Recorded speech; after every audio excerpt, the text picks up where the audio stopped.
Alright, it is 17 November 2015, and I wanted to show you we have some of this old rotted timbers here.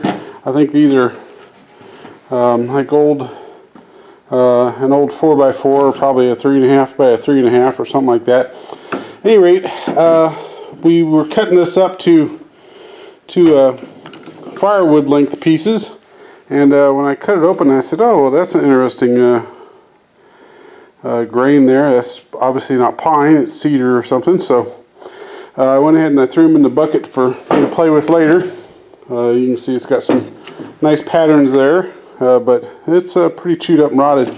But this tap, this actually going to be cut in the middle right here to make two different taps. I just turned them both at the same time.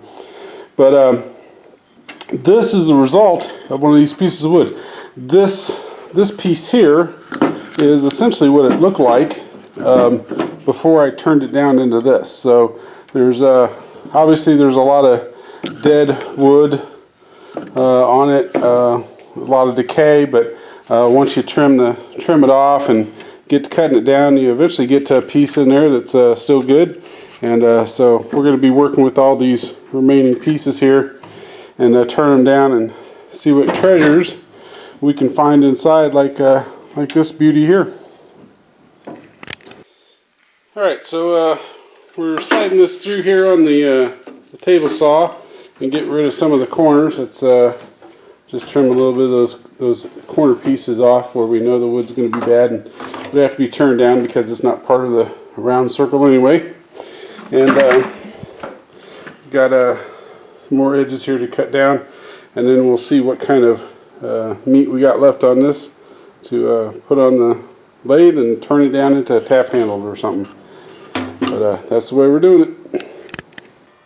Alright, so here's one of those chunks of wood that we got turned down, or we got cut the corners and stuff off of. You can see there's quite a bit of good wood underneath there. There's a couple pieces there that are rotted, but instead of cutting that off too far, I may have a lot more thickness at this end because the wood's not rotted down here and it's rotted up here. So I may end up with a little bit fatter tap design down on this end and a little bit skinnier one after I see how far down all that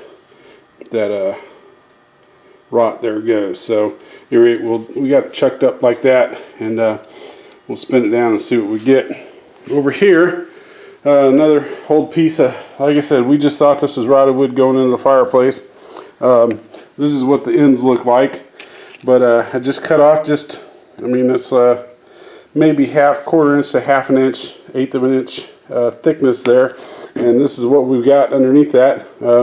Perfectly good hard wood. So it looks like it's rotted, but it's really only the outside layer that's rotted. The rest of it's perfectly fine. This was the other end, and again, you can see it looks really nasty right there, but underneath looks pretty good. Got a little void right there, but again, we'll see what comes out when we turn it. So I got a drill hole down the middle of it anyway, and getting ready to put this piece on there and see how much of that we got that's good. But again, I would imagine a fair amount of it's going to be just fine for my purposes. Alright, so here's one of those pieces of cedar, and you can see we've got plenty of wood. We got lots of character in this stuff. We got old nail holes here, which are black. Got some termite damage or whatever was eaten on that there, and we'll turn that off and have to, looks like about another eighth of an inch to turn that stuff there off. But at any rate, plenty of good solid wood in there, and we'll make something neato out of it, hopefully. Alright, so we got our first tap here made from that wood, and we're just applying some teak oil to it to bring out the grain and color and help protect it and keep it from... This is not apatite, this is cedar, so I don't know how it's going to hold up as far as splitting goes, but it's old and it hasn't split yet, so it about rotted before it started splitting. There was a few splits, which is one reason this is down a little bit. It was cracked and a piece chunked off of it at me, and so we've got to mill that or turn that down quite a bit. But still, it's big enough for me to put a tap handle insert in, and that's actually one of these things. They go in there, and then that way the tap handle will thread onto a tap. So at any rate, we've got the other end here. It's pretty much blank, and we'll put a pattern into that, and that will be another tap handle. But there's the first one there. You can see it comes out pretty nice. It's got these old nail holes in it, but I think that will just add character to it. It's got a split right here.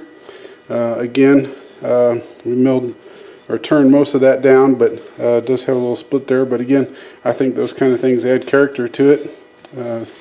Definitely handmade tap with all its faults and flaws, but I think it came out all right, especially for some wood that we were going to throw away and looked like junk and was going to be firewood. Actually, just got done putting some teak oil on this end, and I don't know, I kind of like the way it looks. I may leave that one just like it is without doing too much anything else to it. Looks pretty decent. It's got a lot of character with the diameter being a little bit bigger. We'll probably continue this sort of pattern up on the top, or put a little bit of design on there. I'll have to move that back a little bit so we can cut these in half right there. But like I said, I think I'm going to leave that one like it is.